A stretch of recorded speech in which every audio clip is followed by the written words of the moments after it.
Un petit mot sur les Suzuki. Les Suzuki ont fait vraiment forte impression ce week-end. Alors on sait, Rins a été très performant tout au long des essais hivernaux, pas forcément le plus rapide, mais très régulier. L'un des plus réguliers avec Vinales, que ce soit à Sepang ou lors des tests au Qatar. Rins fait une belle course, il se retrouve même en tête à mi-course, il fait 2-3 tours devant, il se bagarre, mais bon, la Suzuki il manque quand même un peu de moteur par rapport à la Ducati et même par rapport à la Honda. Donc voilà, Dovi et Marquez ont un peu joué avec lui. La course n'était pas sur un super rythme, mais bon, quand Rins a essayé de jouer un peu devant, ils ont vite jugulé ses efforts. Néanmoins, il termine 4e sur un circuit, on l'a dit, difficile. La prochaine course, ça sera en Argentine où il a conquis son premier podium.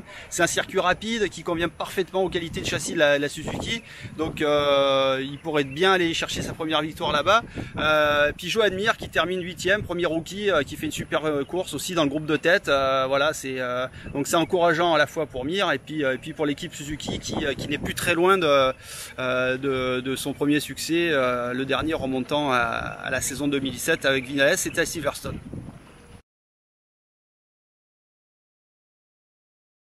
Alors on arrive aux Français avec un super Fabio Quartararo qui, alors lors des tests, il avait signé le 2e temps.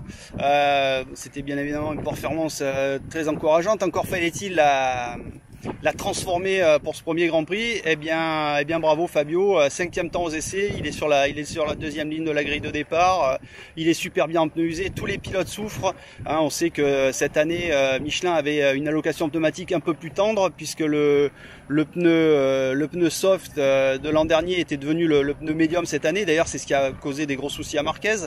Donc Fabio, pas de problème d'usure de pneus, contrairement à Marquez, contrairement à Rossi, contrairement même au Ducati.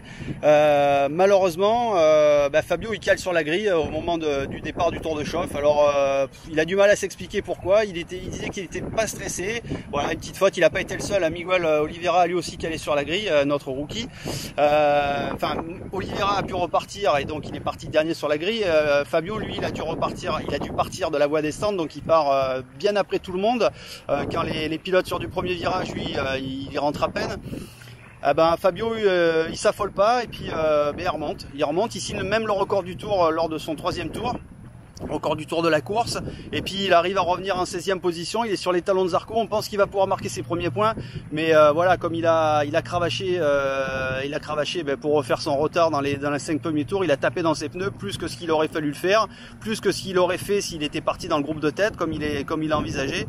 Donc voilà, les 4-5 derniers tours, il peut pas attaquer comme il veut, et malheureusement il peut pas aller chercher les pilotes qui sont juste devant lui.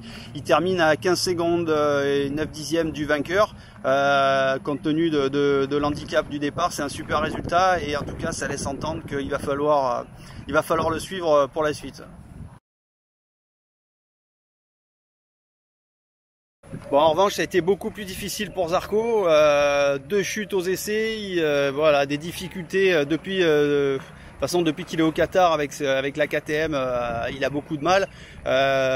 Donc beaucoup de frustration, hein, quand on sait que depuis qu'il court en MotoGP, les 2 années avec la Yamaha, il a fait des étincelles. L'an dernier, il était en pole, il a fait les 2 tiers de la course en tête, voire les 3 quarts. L'année d'avant, il a mené 6 tours avant de chuter pour sa première course.